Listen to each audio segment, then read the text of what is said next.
Welcome to Jaya kitchen అండి. ఈరోజు నేను అవిసె గింజల కారపొడి తయారు చేయడం చూపిస్తాను. దీనికి కావాల్సిన ఇంగ్రీడియంట్స్: అవిసె గింజలు ఒక 5 స్పూన్లు వేసుకున్నానండి. చిన్న స్పూన్ అయితే, పెద్ద స్పూన్ అయితే 3 స్పూన్లు చాలు. స్టవ్ వెలిగించి బాండి పెట్టుకొని దాంట్లో మొదట అవిసె గింజలు వేయించుకోవాలండి.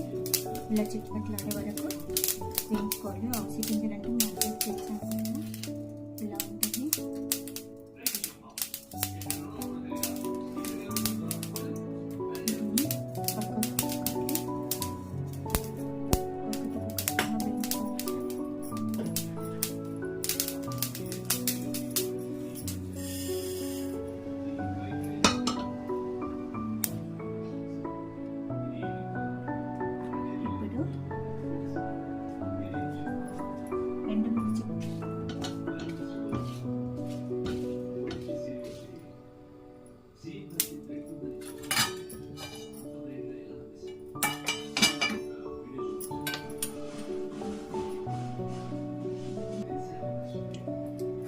ఇలా కొద్దిగా ఇలా పెట్టాలి. తర్వాత వీటిని కూడా తీసేయాలి. దీనికి కావాల్సిన ఇంగ్రీడియంట్స్: అవిసె గింజలు, రెడ్ చిల్లీ,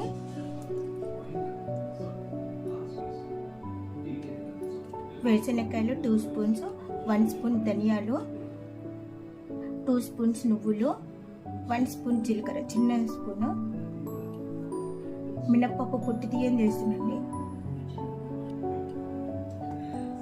1 స్పూన్ పుట్నాల పప్పు, 2 స్పూన్స్ వేరుశనక్కాయలు, 2 స్పూన్స్ కొద్దిగా ఎల్లిపాయ రెప్పలండి, ఒక 10.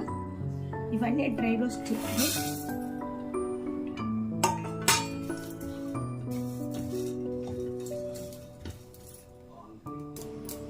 ఇలా వేయించుకున్నాక స్టవ్ ఆపేసి దీన్ని ఫైన్ పౌడర్ చేయాలండి. మిక్సీలో వేసి ఇలా మిక్సీ జార్లో వేసుకున్నాక చిన్న స్పూన్తో 2 స్పూన్స్ సాల్ట్ అండి, చిన్న స్పూన్ ఇది, కొద్దిగా పసుపు 1/2 స్పూన్ అంతే. దీన్ని ఇప్పుడు మిక్సీ పట్టాలి. డ్రై రోస్ట్ అండి పౌడర్ ఇది. ఇలా ఫైన్ పౌడర్ చేసుకొని దీన్ని కొద్దిగా చెయ్యి పట్టాలండి. ఇలా దొడ్డుగా ఉన్న చెట్టు వేసుకొని స్టేలర్తో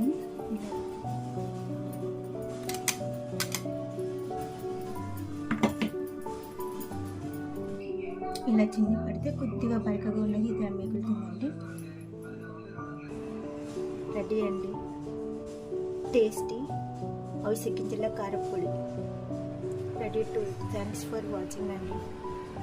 ఇది వేడి వేడి అన్నంలో నెయ్యి వేసుకొని తిన్న ఇడ్లీ దోశకు కారపొడి పౌడర్ అట్లా నెయ్యి వేసి తినిపించిన బాగుంటుందండి.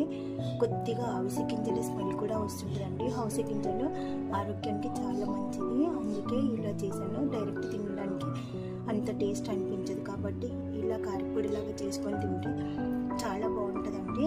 మీరు కూడా ట్రై చేయండి. Thanks for watching.